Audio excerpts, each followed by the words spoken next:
من الشیطان الرجیم بسم اللہ الرحمن الرحیم۔ فجار کی جنگ اور حلف الفضول۔ السلام علیکم ناظرین اکرام، فجار کی جنگ اور حلف الفضول کا واقعہ آپ کے ساتھ شیئر کروں گا۔ آپ سے گزارش ہے کہ اس ویڈیو کو پورا دیکھنا۔ تو خانہ کعبہ میں تانبے کے دو بت تھے، ان کا نام اصاف اور نائلہ تھا۔ طواف کرتے وقت مشرک لوگ ان کو چھوا کرتے تھے۔ حضرت زید بن حارثہ رضی اللہ تعالیٰ عنہ فرماتے ہیں، ایک دفعہ آپ صلی اللہ علیہ وآلہ وسلم بیت اللہ کا طواف کر رہے تھے۔ میں بھی آپ صلی اللہ علیہ وآلہ وسلم کے ساتھ تھا۔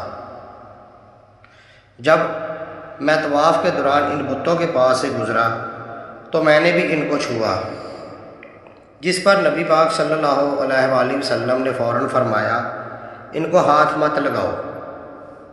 اس کے بعد ہم طواف کرتے رہے۔ میں نے سوچا ایک بار پھر بتوں کو چھونے کی کوشش کروں گا تاکہ پتہ تو چلے ان کو چھونے سے کیا ہوتا ہے۔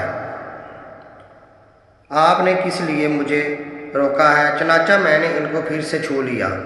تب آپ صلی اللہ علیہ وآلہ وسلم سخت لہجے میں فرمایا، کیا میں نے تم کو چھونے سے منع نہیں کیا تھا؟ اور میں قسم کھا کے کہتا ہوں، نبی پاک صلی اللہ علیہ وآلہ وسلم نے کبھی بھی کسی بت کو نہیں چھوا، یہاں تک کہ اللہ تعالیٰ نے آپ کو نبوت عطا فرما دی اور آپ پر وحی نازل ہونے لگی۔ اسی طرح اللہ تعالیٰ نے حرام چیزوں سے آپ کی حفاظت فرماتے تھے۔ مشرک جانور ذبح کرتے، پھر ان کا گوشت تقسیم کر دیا جاتا تھا اور پکا کر کھلا دیا جاتا تھا، لیکن آپ صلی اللہ علیہ وآلہ وسلم نے کبھی بھی وہ گوشت نہ کھایا۔ آپ نے ایک بار ارشاد فرمایا، میں نے کبھی بھی کوئی ایسی چیز نہیں کھائی جو بتوں کے نام پر ذبح کی گئی ہو، یہاں تک کہ اللہ تعالیٰ نے مجھے نبوت عطا فرما دی۔ ناظرین، اسی طرح آپ صلی اللہ علیہ وآلہ وسلم سے پوچھا گیا، کیا آپ نے بچپن میں کبھی بت پرستی کی؟ جس پر آپ صلی اللہ علیہ وآلہ وسلم نے ارشاد فرمایا کہ نہیں۔ آپ سے پوچھا گیا، آپ نے کبھی شراب پی ہے؟ آپ نے جواب میں ارشاد فرمایا نہیں، حالانکہ اس وقت مجھے معلوم نہیں تھا کتاب اللہ کیا ہے اور ایمان کی تفصیل کیا ہے۔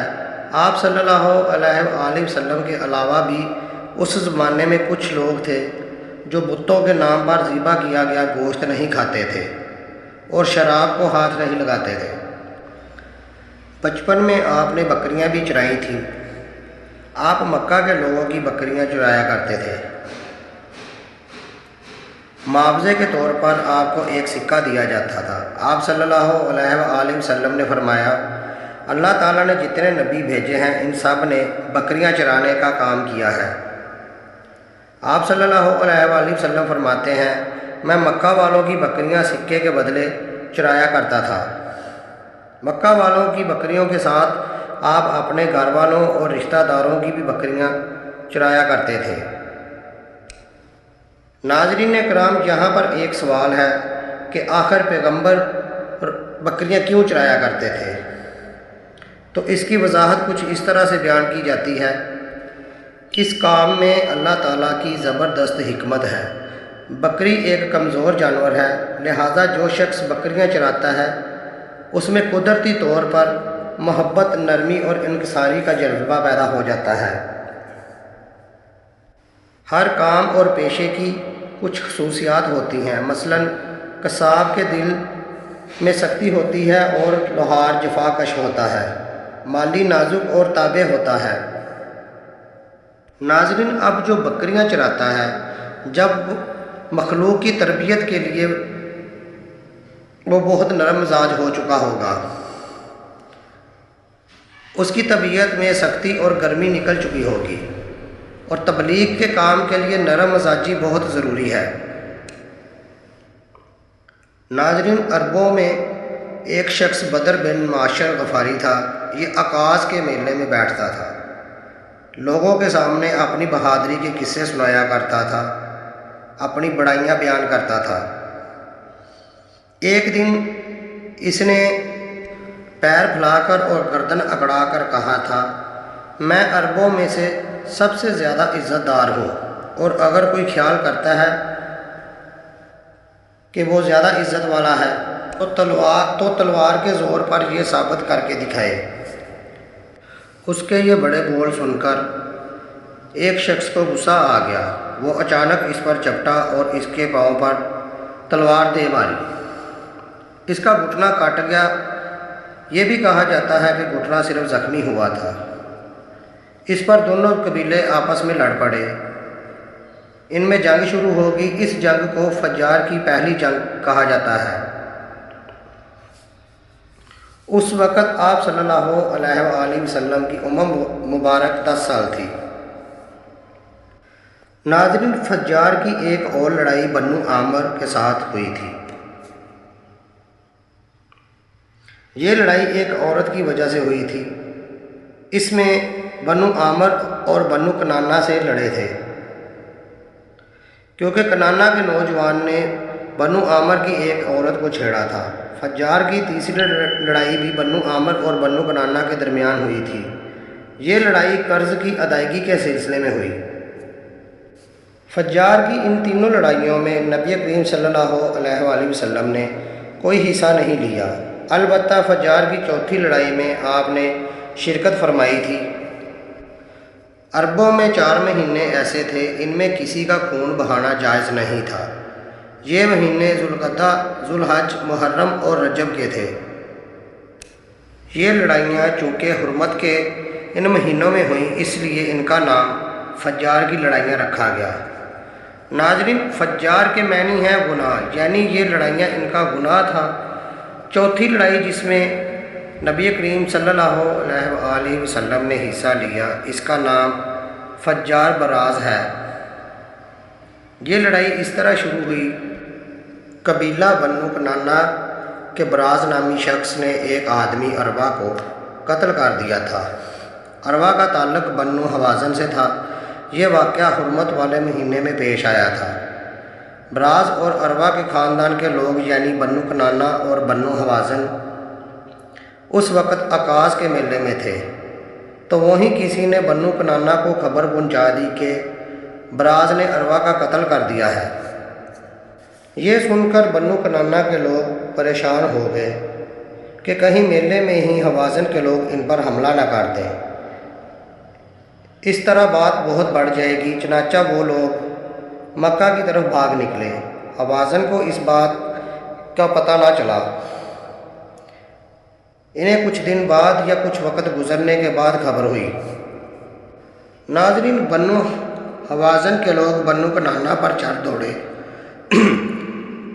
لیکن بنو کنانہ کے لوگ حرم میں پناہ لے چکے تھے۔ عربوں میں حرم کے اندر خون بہانا حرام تھا، اس لیے حوازن رک گئے۔ اس دن لڑائی نہ ہو سکی، لیکن دوسرے دن بنو کنانہ کے لوگ خود ہی مقابلے کے لیے باہر نکل آئے۔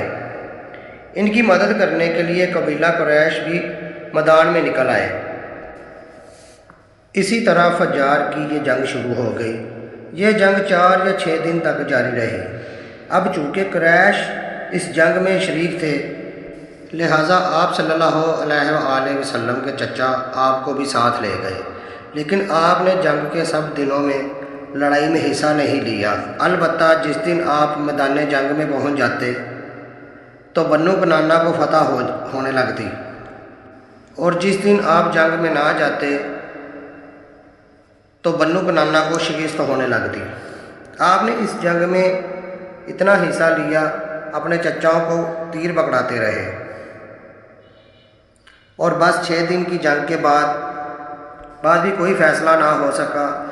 آخر دونوں گروپوں میں صلح ہو گئی، لیکن یہ کافی خون خرابے کے بعد ہوئی۔ ناظرین، اس واقعے کے بعد حلف الفضول کا واقعہ پیش آیا۔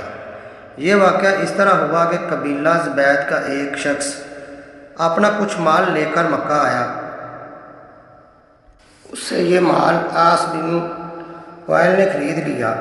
یہ عاص بن وائل مکہ کے بڑے لوگوں میں سے تھا۔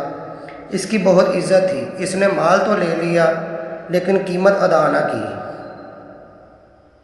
اب سے زبیدی شخص اپنی فریاد لے کر کئی قبیلوں کے پاس گیا، ان سب کو بتایا کہ عاص بن وائل نے اس پر ظلم کیا ہے، لہٰذا اس کی رقم واپس دلوائی جائے۔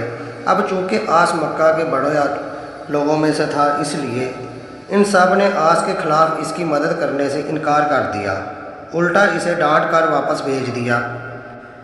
جب زبیدی نے ان لوگوں کی یہ حالت دیکھی تو دوسرے دن صبح سویرے وہ ابو قیس نامی پہاڑی کے پر چڑھ گیا۔ قریش ابھی اپنے گھروں میں سوئے ہی تھے۔ اوپر چڑھ کر بلند آواز میں اس نے چند شعر پڑھے، جن کا خلاصہ کچھ اس طرح سے ہے: اے فہر کے لوگوں، ایک مظلوم کی مدد کرو جو اپنے وطن سے دور ہے اور جس کی تمام پونجی اس وقت مکہ میں ہے۔ اس زبیدی شخص کی یہ فریاد آپ صلی اللہ علیہ وآلہ وسلم کے چچا زبیر بن عبد المطلب نے سن لی۔ ان پر بہت گہرا اثر ہوا۔ انہوں نے عبداللہ بن جدعان کو ساتھ لیا اور اس آدمی کے لیے اٹھ کھڑے ہوئے۔ پھر ان کے ساتھ بنو ہاشم، بنو زہرہ اور بنو اسد کے لوگ بھی شامل ہو گئے۔ یہ سب لوگ عبداللہ بن جدعان کے گھر جمع ہوئے۔ یہاں ان سب کو کھانا کھلایا گیا۔ اس کے بعد ان سب سے خدا کے نام پر حلف لیا گیا۔ حلف کے الفاظ یہ تھے: ہم ہمیشہ مظلوم کا ساتھ دیں گے اور اس کا حق اسے دلاتے رہیں گے۔ اس حلف کا نام حلف الفضول رکھا گیا۔ اس حلف اور عہد کے موقع پر نبی کریم صلی اللہ علیہ وآلہ وسلم بھی قریش کے ساتھ موجود تھے۔ ناظرین کرام، امید کرتا ہوں کہ یہ ویڈیو آپ کو پسند آئی ہوگی۔ ایسی میری مزید اسلامک ویڈیو دیکھنے کے لیے میرے اس چینل نور المدینہ کو لائک اور سبسکرائب ضرور کریں، اور اگر آپ اس ویڈیو کو فیس بک یا ٹک ٹاک پر دیکھ رہے ہیں تو فالو ضرور کریں۔ تو ملتے ہیں اگلی کسی پیاری سی ویڈیو میں، تب تک کے لیے اللہ حافظ۔